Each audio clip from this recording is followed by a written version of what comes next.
英語聞き流しリスニング、英語テキストと MP3 ダウンロード、その他の物語はホームページからお聞きいただけます。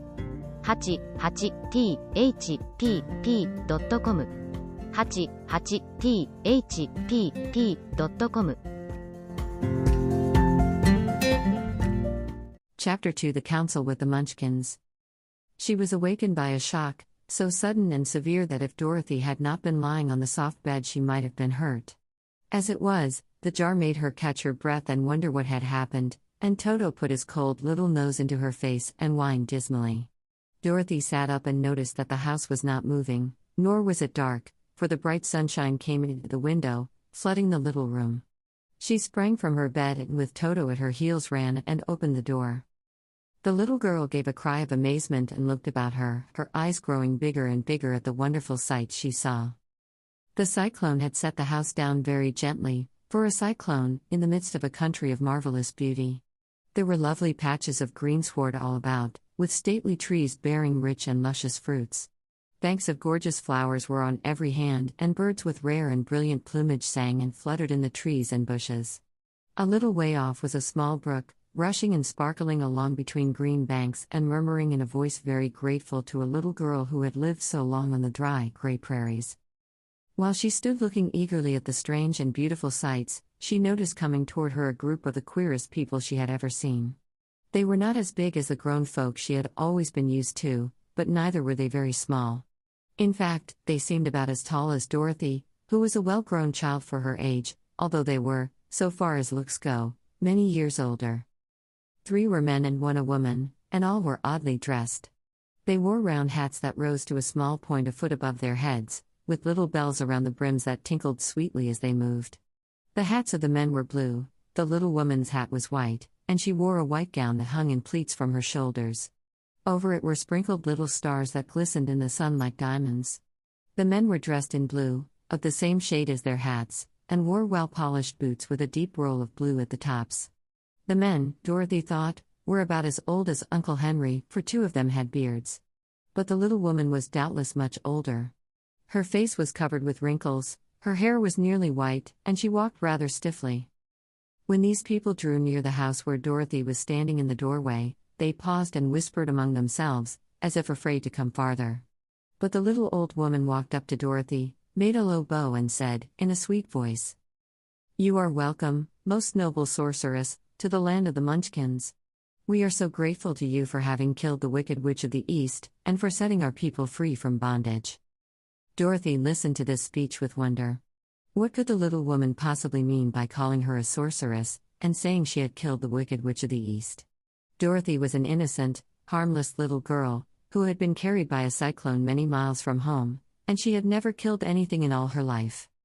But the little woman evidently expected her to answer, so Dorothy said, with hesitation, "You are very kind, but there must be some mistake. I have not killed anything." "Your house did, anyway," replied the little old woman, with a laugh, "and that is the same thing. See," she continued, pointing to the corner of the house. "There are her 2 feet, still sticking out from under a block of wood." Dorothy looked, and gave a little cry of fright. There, indeed, just under the corner of the great beam the house rested on, 2 feet were sticking out, shod in silver shoes with pointed toes. "Oh dear! Oh dear!" cried Dorothy, clasping her hands together in dismay. "The house must have fallen on her. Whatever shall we do?" "There is nothing to be done," said the little woman calmly. "But who is she?" asked Dorothy. "She was the Wicked Witch of the East, as I said," answered the little woman. "She has held all the Munchkins in bondage for many years, making them slave for her night and day. Now they are all set free, and are grateful to you for the favor." "Who are the Munchkins?" inquired Dorothy. "They are the people who live in this land of the East where the Wicked Witch ruled." "Are you a Munchkin?" asked Dorothy. "No, but I am their friend, although I live in the land of the North. When they saw the Witch of the East was dead, the Munchkins sent a swift messenger to me, and I came at once. I am the Witch of the North." "Oh, gracious!" cried Dorothy. "Are you a real witch?" "Yes, indeed," answered the little woman. "But I am a good witch, and the people love me. I am not as powerful as the Wicked Witch was who ruled here, or I should have set the people free myself." But I thought all witches were wicked, said the girl, who was half frightened at facing a real witch. Oh no, that is a great mistake. There were only 4 witches in all the land of Oz, and 2 of them, those who live in the north and the south, are good witches. I know this is true, for I am one of them myself, and cannot be mistaken. Those who dwelt in the east and the west were, indeed, wicked witches, but now that you have killed one of them, there is but one wicked witch in all the land of Oz, the one who lives in the west. But, said Dorothy, after a moment's thought, Aunt Em has told me that the witches were all dead, years and years ago. Who is Aunt Em? Inquired the little old woman. She is my aunt who lives in Kansas, where I came from. The witch of the north seemed to think for a time, with her head bowed and her eyes upon the ground. Then she looked up and said, I do not know where Kansas is, for I have never heard that country mentioned before. But tell me, is it a civilized country? Oh, yes, replied Dorothy. Then that accounts for it. In the civilized countries I believe there are no witches left, nor wizards, nor sorceresses, nor magicians. But, you see, the land of Oz has never been civilized, for we are cut off from all the rest of the world. Therefore we still have witches and wizards amongst us. Who are the wizards? Asked Dorothy. Oz himself is the great wizard, answered the witch, sinking her voice to a whisper. He is more powerful than all the rest of us together. He lives in the City of Emeralds. Dorothy was going to ask another question, but just then the Munchkins, who had been standing silently by, gave a loud shout and pointed to the corner of the house where the wicked witch had been lying. What is it? Asked the little old woman, and looked, and began to laugh. The feet of the dead witch had disappeared entirely, and nothing was left but the silver shoes. She was so old, explained the witch of the north, that she dried up quickly in the sun. That is the end of her. But the silver shoes are yours, and you shall have them to wear. She reached down and picked up the shoes, and after shaking the dust out of them handed them to Dorothy. The witch of the east was proud of those silver shoes, said one of the Munchkins, and there is some charm connected with them, but what it is we never knew. Dorothy carried the shoes into the house and placed them on the table. Then she came out again to the Munchkins and said, I am anxious to get back to my aunt and uncle, for I am sure they will worry about me. Can you help me find my way? The Munchkins and the witch first looked at one another, and then at Dorothy, and then shook their heads. At the east, not far from here, said one, there is a great desert, and none could live to cross it. It is the same at the south, said another, for I have been there and seen it. The south is the country of the Quadlings. I am told, said the third man, that it is the same at the west. And that country, where the Winkies live, is ruled by the wicked witch of the west, who would make you her slave if you passed her way. The north is my home, said the old lady, and at its edge is the same great desert that surrounds this land of Oz. I'm afraid, my dear, you will have to live with us. Dorothy began to sob at this, for she felt lonely among all these strange people. Her tears seemed to grieve the kind-hearted Munchkins, for they immediately took out their handkerchiefs and began to weep also. As for the little old woman, she took off her cap and balanced the point on the end of her nose, while she counted 1, 2, 3 in a solemn voice. At once the cap changed to a slate, on which was written in big, white chalk marks, Let Dorothy go to the City of Emeralds. The little old woman took the slate from her nose, and having read the words on it, asked, Is your name Dorothy, my dear?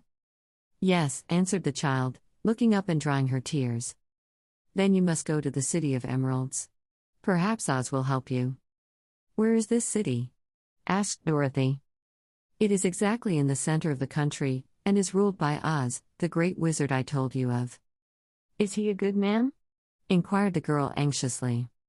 He is a good wizard. Whether he is a man or not I cannot tell, for I have never seen him. How can I get there? Asked Dorothy. You must walk. It is a long journey, through a country that is sometimes pleasant and sometimes dark and terrible. However, I will use all the magic arts I know of to keep you from harm. Won't you go with me? Pleaded the girl, who had begun to look upon the little old woman as her only friend. No, I cannot do that, she replied, but I will give you my kiss, and no one will dare injure a person who has been kissed by the Witch of the North. She came close to Dorothy and kissed her gently on the forehead. Where her lips touched the girl they left a round, shining mark, as Dorothy found out soon after. The road to the city of emeralds is paved with yellow brick, said the witch, so you cannot miss it. When you get to Oz, do not be afraid of him, but tell your story and ask him to help you. Goodbye, my dear. The three munchkins bowed low to her and wished her a pleasant journey, after which they walked away through the trees. The witch gave Dorothy a friendly little nod, whirled around on her left heel 3 times, and straightway disappeared, much to the surprise of little Toto, who barked after her loudly enough when she had gone, because he had been afraid even to growl while she stood by. But Dorothy, knowing her to be a witch, had expected her to disappear in just that way, and was not surprised in the least. 英語聞き流しリスニング、英語テキストと MP3 ダウンロード、その他の物語は、ホームページからお聞きいただけます。88thpp.com 88thpp.com